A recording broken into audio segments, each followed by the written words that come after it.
안녕하세요. 끝내주는 인터뷰 시작합니다. 내년에 주식시장은 과연 오를까요? AI는 버블일까요?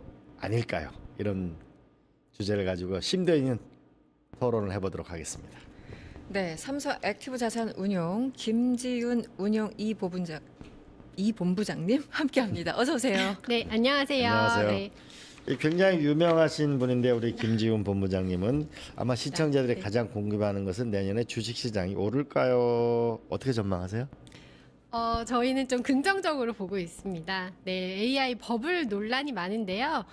버블은 이게 실체가 없을 때 많이 올랐을 때가 문제고 저희가 보기에는 AI는 아주 분명한 실체입니다. 네. 삼성 액티브 자산에 저희 이제 코엑트 ETF 운용을 총괄하고 있는데 저희의 투자 철학이 이제 세상의 변화에 투자하자는 거거든요. 네. 지금 가장 주목할 변화는 AI이고요. 네, AI의 실체는 분명히 있다. 이거는 끝나지 않았다라고 저희는 보고 있습니다. 네. 어쨌든 버블론에 대해서 이제 연말 들어오면서 여러 가지 논란이 또 있었잖아요. 네. 최근에 뭐 이코노미스트나 이런 데 이제 보면은 지난 11월 기사였는데 이제 닷컴 당시와 비교하는 기사들이 좀 있더라고요. 네. 그래서 뭐 95년부터 2000년도까지 5년 내내 네. 뭐 나스닥 같은 경우는 누적 한 600% 상승했고 그러다가 네. 2000년 3월에 툭 꺾이면서 네. 난리가 났었다. 그런데 네. 이제 AI 버블이란 좀 다를 것인가 뭐 이런 네. 얘기들이었어요. 네. 그런데 지금 말씀 이미 모두에 그냥 두 갈씩으로 말씀해 주셨는데 버블 네. 없다. 있어도 뭐 약간 미약할 것이다. 이렇게 보시는 건가요? 어떻게 보세요? 네, 많이 올랐고 관심이 많아서 뭐 과열이 일부 있을 순 있지만 진짜 버블일 경우에는 어떤 경우냐면요. 뭐 예를 들면 2차 전지라고 비유를 들면 아, 네. 네. 우리나라에서 이제 에코프로 BM이 막 가면서 이제 금양 같은 주식도 같이 네, 갔잖아요. 네. 이제 예, 예. 펀더멘털이 확인 안 되는 주식이 네, 네, 네. 더 오르거든요. 네. 그럴 때가 보통 버블입니다. 그런데 지금 미국 나스닥 주식들 움직이는 거 보시면요. 구글이 이제 제미나이가 앞서 나가면서 뚜렷하게 아웃퍼폼하고 그리고 엔비디아가 여전히 계속 좋고 그리고 브로드컴이 이제 그 에이직을 대체하면서 에이직에서 떠오르면서 구글의 TPU 파트너잖아요. 그러면서 주가가 올랐고, 근데 반면에 이제 오라클이 데이터 센터에 투자할 이렇게 주인공처럼 보이다가 좀 CDS가 오르고 부채 비율 너무 높은 거 아니냐, 그리고 이제 수주 잔고는 많은데 매출 전환이 안 된다 이런 우려가 나오니까 또 주가가 빠졌었어요. 그래서 이제 저희는 그 펀더멘털이 다 각각 반영이 되면서 가고 있다. 이게 정말 버블이라 그러면 오라클에 그런 우려가 있을 때도 무슨 소리야 괜찮아 이러면서 PR 100배까지 막 주가가 올랐어야 되거든요. 그런데 지금은 굉장히 정직하게 펀더멘털을 잘 반영해 주면서 옥석 가리기가 나타나면서 가고 있습니다. 네, 그래서 저희가 생각할 때는 버블은 아니다. 알겠습니다. 이번에 그 삼성전자가 4분기 실적이 순이익이 19조 정도가 났고요. 네. 오늘 뉴스 보면 HBM4에서 상당히 좋았다라고 네. 하면서 내년도 삼성전자 영업이익 100조를 넘어갈 거다. 반도체 랠리에 들어섰다라고 하는데 그렇게 되는 거 맞아요?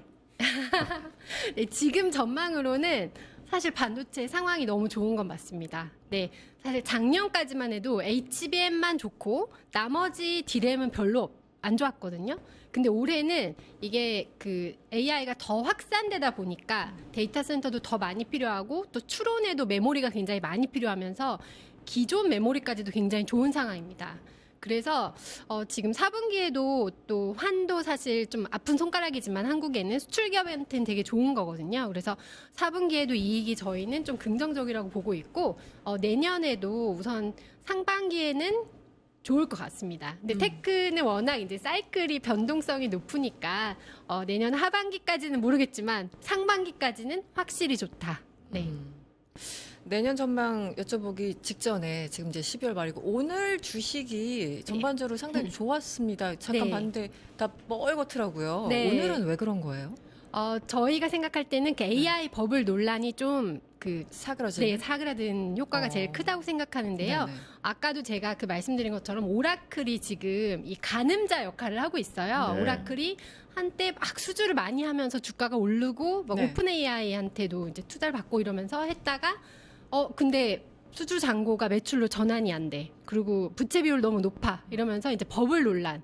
투자가 너무 많이 집행된 거 아니냐? 근데 네. 실제는 안 나오는 거 아니냐? 이런 우려가 있었고 네. 이제 지난주에는 또 블루아울이라는 이제 그 은행에서 이제 투자를 그 대출을 거부했었죠. 아. 그래서 이제 더 우려가 심해졌다가 이제 틱톡에서 다시 투자한다 이런 이야기가 나오고 그 오라클에서도 매출 지연에 대해서 부인했어요. 네, 우리 잘 가고 있어. 네. 4분기에 이렇게 한번 공식적으로 이야기를 해주면서 너무 버블은 아닌가 보다. 너무 겁냈나 보다. 네. 이렇게 되는 건가요? 네, 그리고 이제 1월에는 네. CES가 있거든요. 네네. CES는 단연 AI가 이제 주인공일 거고 그 중에서도 이제 피지컬 AI가 주인공이 될 텐데 그때 다시 한번 AI가 그래도 정말 세상을 바꾸는 기술이구나라고 이제 모두 좀 받아들이지 않을까 싶어서 지금 이 연말에 좀 흔들렸을 때가 사실 저희는 되게 좋은 기회가 아닌가 네. 네, 생각하고 있습니다.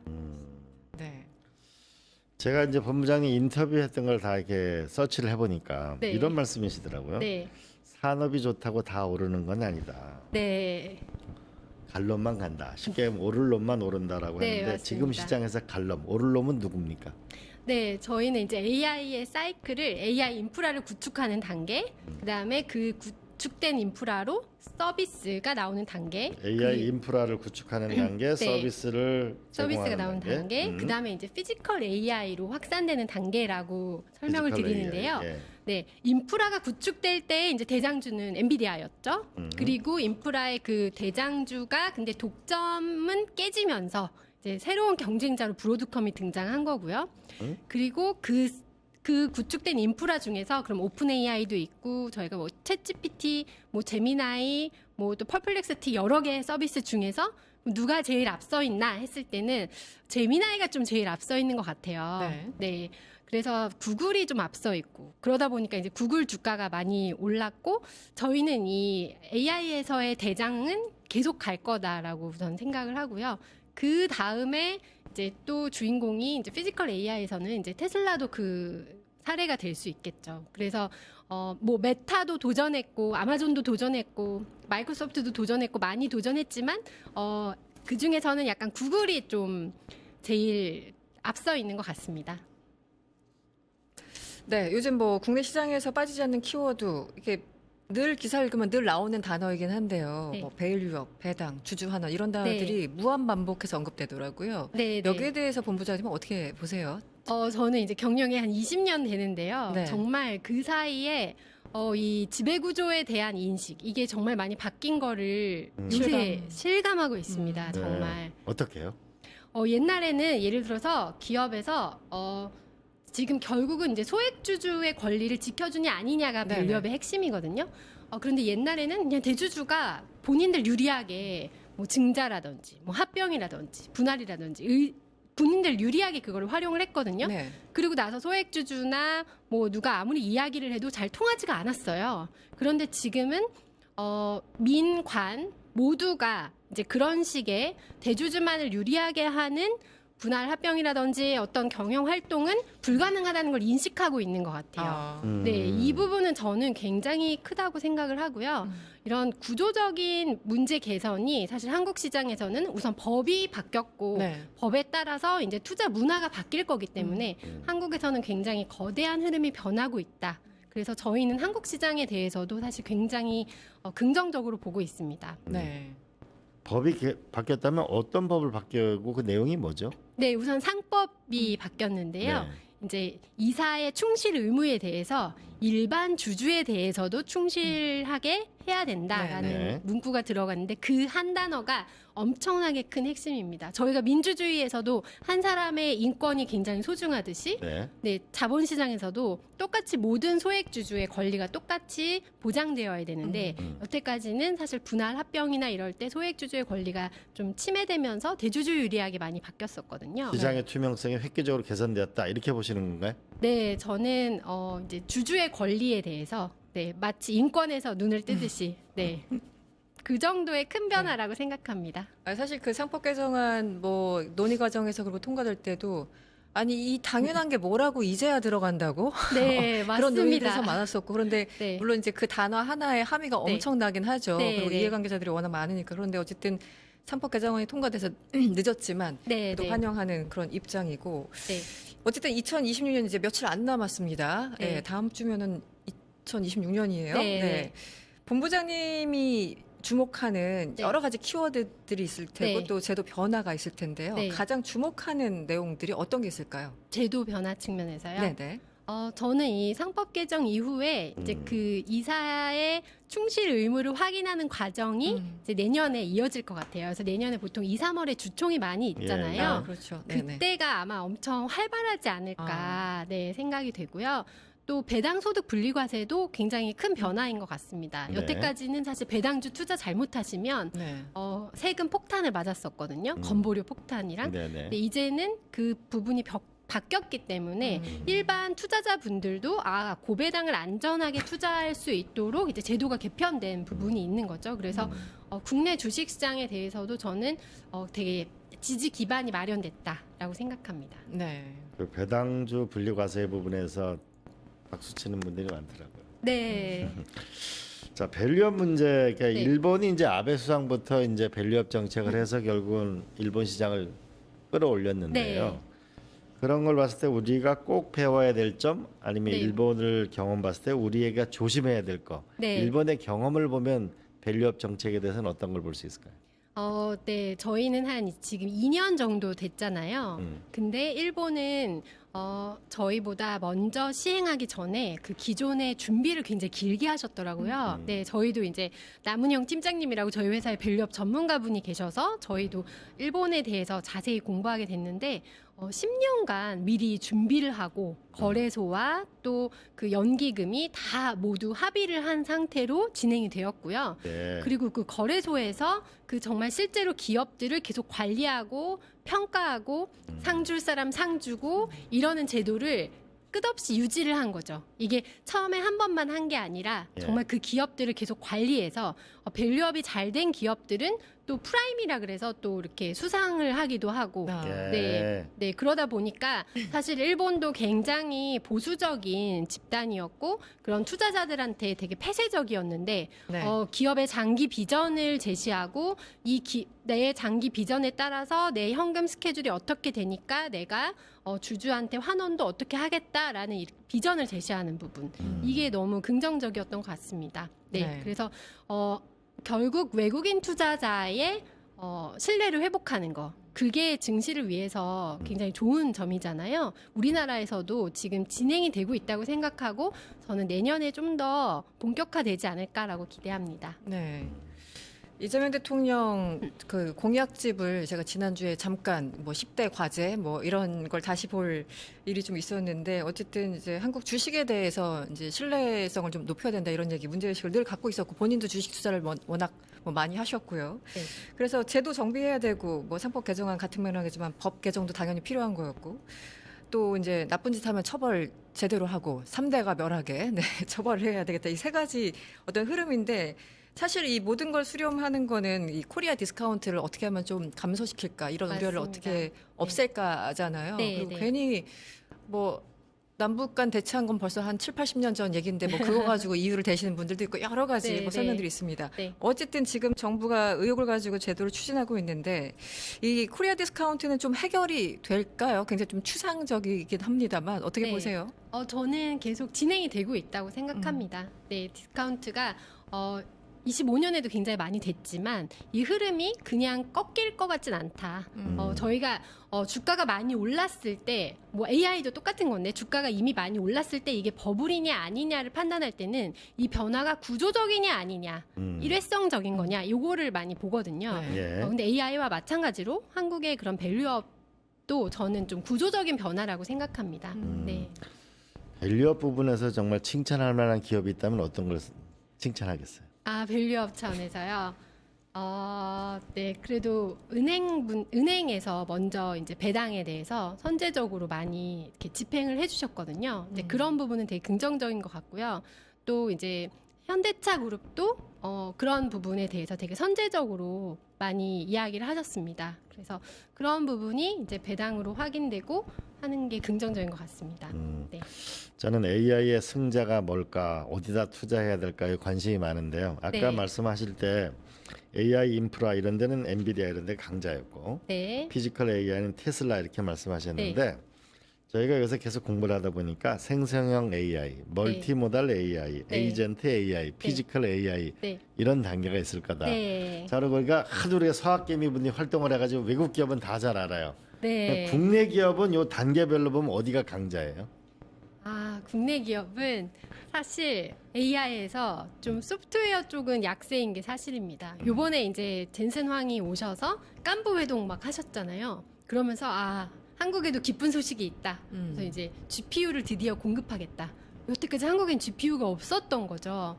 네, 그런 되게 뼈아픈 현실이 좀 있는 것 같고요. 그래서 소프트웨어 쪽에서는 저희가 아주 뚜렷하게 앞서 있는 기업은 사실 찾기가 어렵습니다. 그런데 AI 투자가 될 때 아까 말씀드린 것처럼 반도체도 필요하고 또 전력 인프라가 굉장히 많이 필요하거든요. 저보고 내년에 화두가 뭐가 될 것 같냐라고 물으신다면 저는 AI 투자 다음엔 에너지입니다. 왜냐하면 에너지다. 여러분 네. 잘 에너지입니다. 네, 데이터 센터를 짓기 위해서는 이제 환경 평가가 필요하고 에너지 조달 계획이 필요하고 한데 그 부분이 바틀렉이었거든요. 그래서 사실 오라클도 어느 정도는 억울한 게 이제 앞에 그 에너지 관련 법들 때문에 좀 멈춰 있었던 부분이 있어요. 그래서 12월 18일에 이제 스피드 액트라 그래서 그런 네. 환경 평가를 좀 축소해서 빠르게 진행해 주는 법이 통과됐거든요. 네. 그런 부분을 보면 이제 앞에서 바틀렉이 풀리면 에너지 인프라를 먼저 구축하면서 이제 데이터 센터가 가지 않을까. 네. 잠시 또 하나 여쭤보면요. 네. 내년에 CES가 오면 피지컬 AI를 이게 앞으로 중요하다고 말씀하셨는데 네. 피지컬 AI 입장에서 보면 우리나라에 이게 앞으로 유망한 기업은 어디예요?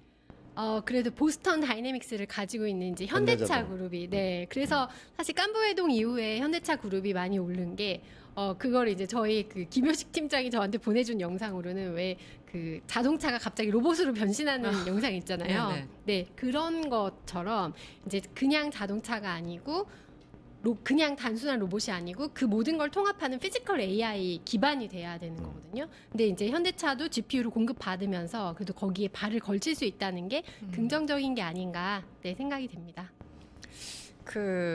뭐 주식이 사실은 4천 돌파한 게 찾아봤더니 10월 27일이더라고요. 네. 정말 얼마 안 됐는데 네. 요즘 사람들 디폴트 값이 4천 미치냐 위냐 이 얘기를 하고 있어요. 네. 올 초에는 불과 2천대. 네. 그래서 참 이게 단기 기억 상실에 빠져 있나 막 이런 느낌도 듭니다. 네. 어찌됐든 내년 이 주식은 어떻게 전망하시는 참 어렵지만 왜냐면 이제 네. 변동성이 워낙 크니까 네. 그 주식을 갖고 있는 분들은 어쨌든 포트폴리오 좀 구성해야 될 테고 네. 일단 전반적인 전망은 어떤지 또 자산 운용사에 계시니까 네. 포트폴리오 뭐 팁을 좀 주시면 어떤 게 있을까요? 네. 제가 지금 여태까지 말씀드린 거를 종합하면은 종합하면? 이제 눈치채셨겠지만 저는 지금 조금 이제 국내장이건 미국 나스닥장이건 기간 조정을 거쳐서 이제 내년 상반기에는 좀 반등하지 않을까. 네, 적어도 1월에는 반등 가능성을 되게 높게 보고요. 네, AI가 아직 안 끝났다는 게 가장 큰 핵심입니다. 그래서 AI의 그런 주인공 기업들이 있는 포트폴리오가 이제 저는 안전하지 않을까라고 생각하고요. 또 국내에서는 아까 말씀드린 그런 구조적인 변화가 계속되고 있고 또 이 AI 흐름에서 반도체, 전력 인프라에서 한국에 또 강한 기업들이 있잖아요. 네. 네, 그런 부분이 이제 한국 증시를 이끌 것이다. 네, 그래서 저는 미국장만 좋다고는 생각 안 하고요. 한국도 만만치 않게 좋을 수 있다. 이제 4천은 좀 기본으로 되지 않을까라고 좀 긍정적으로 희망하고 있습니다. 네. 예. 그 미국장도 중요하지만 한국장도 좋을 거다라고 말씀하셨는데 네, 이 서학개미에 투자하신 분이 한 220조쯤 된다 그래요. 네, 근데 거기에 투자하는데 미국의 그 외신을 보니까 이 한국 투자자들의 상당한 변동적인 요인이 작동하고 있다. 그러니까 주로 하이테크 기업만 전부 투자하고 있는 거죠. 네, 눈이 밝은 거죠. 네, 여러분 참 대단하다 이런 생각이 들면서도 또 한편으로는 뭔가 이 미국 시장보다는 한국에 와서 이 국장에 와가지고 이걸 좀 뜨겁게 달굴 만한 네. 뭔가 이 한 방이 없을까요? 결정적인? 한국의 한 방이요. 네. 정부에서 우선 이 증시를 위해서 계속 노력하고 있다. 이게 사실 굉장히 긍정적인 부분인 것 같고요. 또 한국의 이제 코스닥 시장에 대한 이제 정부의 부양 의지 이런 부분이 긍정적인 것 같습니다. 네, 그래서 저는 꼭 한국 시장의 반등도 놓치지 말자. 그리고 외국 해외 투자했던 부분 중에 사실은 환이 조금 좋았던 부분도 분명히 녹아 있거든요. 네. 근데 이제 만약에 내년 상반기에 한국 증시가 다시 안정되게 강세로 가고 외국인 매수세가 유입이 된다 그러면 환율도 조금 안정될 수 있지 않을까? 네, 그랬을 때는 한국 시장의 그런 투자 매력도가 좀 더 높아지지 않을까 네, 보고 있습니다. 그래서 저는 꼭 이제 한국 시장과 네, 미국 시장에 이렇게 골고루 노출되어 있으시기를 네, 추천드립니다. 아, 양쪽 다 이게 다 말 그대로 포트폴리오를 가져야 포트폴리오. 된다. 네. 그런데 아까 제가 질문을 네. 이제 긍정적인 장밋빛 얘기 뒤에 이 질문을 좀 드리려고 했는데 네, 맞아요. 그래도 항상 이 덜컹거림은 있는 거잖아요. 네. 살면서 네. 주식은 특히 그렇죠. 네. 아, 이런 신호가 오면 이건 조금 안 좋은 시그널이다. 이때는 조금 조심하자. 이런 게 혹시 있을까요? 이거 역시 네. 굉장히 추상적인 질문이어서 죄송한데 어떤 네. 시그널이 있을까요? 아까 처음에 말씀드린 것처럼 퀄리티가 별로인 주식이 더 강세를 보일 때, 네. 뭐 예를 들어서 이제 부채나 뭐 이런 게 막 걱정이 되고 있는데도 오라클이 막 제일 주도주로 나간다. 이런 상황이라면은 그거는 조금 조심해야 되는 국면이고요. 뭐 묻지마 투자처럼 그냥 AI 한다 그러면 무조건 막 상한가를 네. 간다든지 막 이런 테마주처럼. 네, 그런 상황은 좀 조심해야 되는 국면일 것 같고 그리고 지금 근데 이제 신용에 대한 이야기들이 사실 있었어요. 그리고 제이미 다이몬 그 JP 모건 회장도 바퀴벌레 하나가 있다. 이제 프라이빗 뎃 관련해서 작년이 아니죠. 벌써 26년이 된 것 같은데 25년. 네, 가을부터 이제 조금 리스크가 대두됐다가 말았다가 이렇게 상황이 나왔었거든요. 그래서 내년에 만약에 이제 그런 프라이빗 뎃에서 문제가 생긴다. 그렇다면 그럴 때는 조금 조심해야 되는 게 맞긴 맞습니다. 왜냐하면 유동성이 많이 풀려 있는 상황이긴 하거든요. 그래서 부채 관련돼서 문제가 생긴다. 그랬을 때는 조금 조심하는 게 맞다. 네, 저희가 사실 제가 2006년에 입사했는데 그때는 가장 큰 화두가 이제 중국이 캐펙스 투자였어요. 그래서 그때는 가장 핫했던 섹터가 철강. 네, 중국이 막 인프라를 계속 지어야 되니까 철강은 끝도 없이 필요하다. 네, 지금의 반도체 같은 존재였거든요. 근데 그때도 결국은 이게 과연 끝날까 안 끝날 것 같은데 했는데 미국의 서브프라임이 나오면서 끝났습니다. 네, 그래서 결국 신용 리스크가 대두된다. 그랬을 때는 조심해야 될 것 같고요. 근데 지금 생각하기에는 아직은 빅테크들은 굉장히 돈을 이미 잘 벌고 있고 탄탄하고 네, 밸류에이션도 지금 부담스럽지 않고 내년 상반기에도 보여줄 혁신들이 많기 때문에 지금 하차하기에는 이르다. 네, 그렇게 생각합니다. 예, 하차하지 마시랍니다. 네. 그리고 이 지난주에 이제 정부가 이제 벤처 스타트업 지원 정책을 발표했는데요. 네. 미국의 뉴욕 증권 지수가 있고 이제 나스닥이 미래잖아요, 미국을. 네, 네. 그럼 우리도 뭔가 코스피 4천도 중요하지만은 네. 이 코스닥이 3천 이렇게 가야 결국 미래가 열리는 건데 네. 그거를 하려면 뭐를 해야 되는 거예요? 코스닥이 좋아지려면 우선 결국 물 관리가 되게 중요한 것 같아요. 상장 심사부터 정말 철저히 하는 게 중요한 것 같고요. 그리고 상장돼 있는 기업들이 대부분 바이오, 뭐 2차 전지, 이제 반도체 소재, 그리고 소프트웨어 일부 기업들인데 이제 그 산업이 좋아지는 게 사실 가장 근본적으로 좋은 거죠. 지금 사실 바이오가 이제 이 AI 버블 논란에서 장이 쉴 때 바이오가 이제 역할을 해주면서 사실 코스닥을 이끌었거든요. 그 다음에는 다시 이제 반도체 소재 그리고 반도체 소재와 에너지가 다시 투자가 된다 그러면은 이제 국내에서 ESS까지도 좀 흐름이 이어질 수 있지 않을까. 결국 데이터 센터를 위해서 막 저 멀리서 발전소 지어가지고 막 송전탑 지어서 전력을 옮기기에는 시간이 너무 오래 걸린다는 걸 모두 알고 있거든요. 그래서 이제 온사이트 발전이라든지 아니면은 신재생 에너지와 복합해서 그걸 ESS를 통해서 전달하는 형태가 갈 거기 때문에 그런 쪽으로 네, 지원이 필요하지 않을까 네, 생각이 됩니다. 네, 알겠습니다. 2026년 한국 증시 전망 삼성 액티브자산 운용 김지훈 본부장님과 함께했습니다. 오늘 말씀 고맙습니다. 네, 감사합니다.